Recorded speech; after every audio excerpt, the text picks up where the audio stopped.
Shang-Chi and the Legend of the Ten Rings is yet another film set within the MCU, the Marvel Cinematic Universe. It is the second Marvel movie that has been released this year behind Black Widow. And that, of course, is if you're not counting all the other Disney Plus Marvel stuff that they've been doing, you know, with Loki and Captain America and the Winter Soldier and yada, yada, yada, WandaVision. The film is directed by Destin Cretton, or Cretton, I think that's how you say his name. It stars Simu Liu, it stars Awkwafina, Tony Leung, Michelle Yeoh. Obviously, if you've seen the trailers, you know that Wong and Abomination show up in this movie, at least as cameos appearances. The story for this movie is that Simu Liu plays Shang-Chi, who is a martial arts prodigy who is forced to confront his past when he is dragged back into a confrontation with his father and the legendary yet mysterious organization known as the Ten Rings. Also, I feel like most people are going into this movie and going into these reviews pronouncing it as Shang-Chi. And trust me, I was guilty of that. I thought the movie was called Shang-Chi.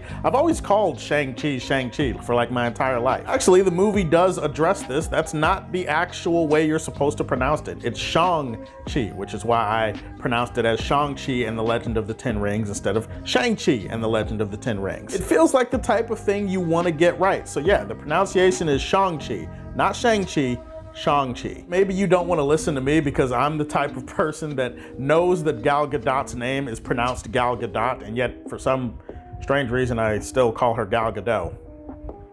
The MCU definitely has dipped its toes into a lot of different waters over the last few years. Right now, we're dealing with multiverse stuff. The last few years, we've gotten the cosmic side of the MCU. Obviously, we've had spy thrillers and heist movies. We've dipped our toes into the magic and mystic arts part of the Marvel Universe, and now it's finally time to dip our toes into the martial arts and fantasy side of the MCU. And definitely, this movie delivers in spades on both of those ideas. Shang-Chi is a character that I have read several of his comics for, and I am very familiar with. He's like the greatest martial artist to ever exist in Marvel, like ever. Basically, if you have a superhero in the comics who's like great at fighting, most likely they were trained in some way by Shang-Chi, because Shang-Chi is that dude. If you want hands, look no further than Shang-Chi. Obviously, you want to know about the fighting first. How was the fighting? Was it well staged? Was it well filmed? Did you enjoy the fighting, Hannibal? That's what you really want to ask me. Imagine if you had a movie with the greatest martial artist in Marvel's history, and yet the fight scenes were meh, or they were mid, or they weren't that good, or they weren't filmed well. Like,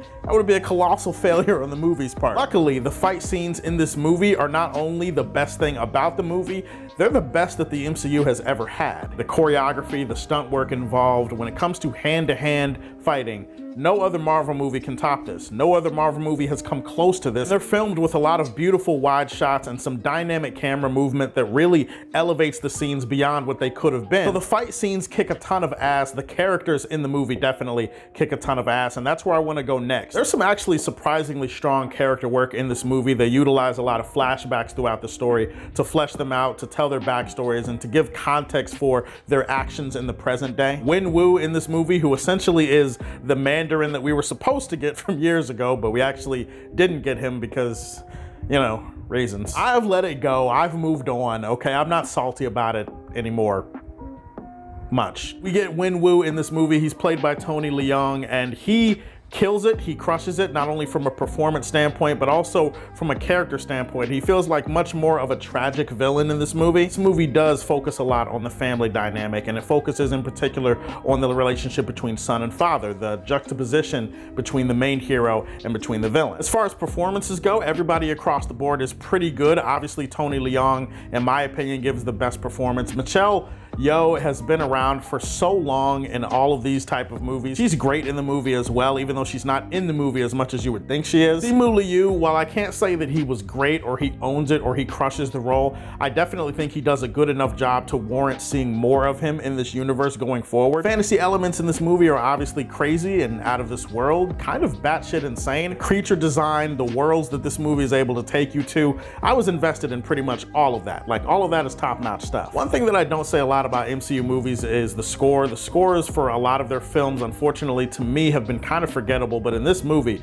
the musical score absolutely slaps. There are some fanboy nitpicks I have about the character and about certain things that were depicted in this movie that I can't really get into because they would be spoilers. I can't get into them here. I probably will in a spoiler video down the road. I can say there are definitely some attempts to adhere to the Marvel formula in this movie that kind of take me out of the movie a little bit. Some of the Marvelisms or the Marvel idiosyncrasies irritate me. There's some misplaced and forced humor where it shouldn't be. If I'm being honest, a lot of the humor in the movie didn't really work for me. A lot of it wasn't that funny. I chuckled a couple of times. Unfortunately, Awkwafina was probably the biggest culprit of this because she was kind of irritating to me for most of the movie. Also, some plot contrivances that start to pop up the longer the movie goes on that make me think that maybe this script could have used at least one more rewrite. Just some things that I feel like could have been tightened up. You know, there's some plot things where I'm just kind of like, I don't think that's good plotting, and I don't think that makes that much sense, and I don't think that people thought this out when they wrote it. But hey, you know, it still works and I'm still having fun. I'm also a little bit disappointed in the finale of the movie. No spoilers, but it kind of turns into this gigantic fantasy epic thing. And while I did love parts of that, there's part of me that wishes that the film had stuck with the more personal, intimate, and emotional direction that it felt like it was heading for a while. Overall, Shang-Chi is definitely going to inspire a lot of people to become familiar with this character and to become big fans of this character. I thought this was a kick-ass movie. Bring on more fantasy shit, bring on more Shang-Chi. Shang-Chi is the latest dope movie to hit the MCU. It's probably my favorite one so far this year, and I'm going to put this one in the Silver Age for Man of Steel. Are you going to see that this weekend? What is your favorite Marvel-related property that has come out this year, either on Disney Plus or in theaters with Black Widow and Shang-Chi? Let me know in the comment section down below. Please like and subscribe to the Superfan Show, and if you like what you see, tell me how you feel, and stay tuned to hear more from the Man of Steel. Peace.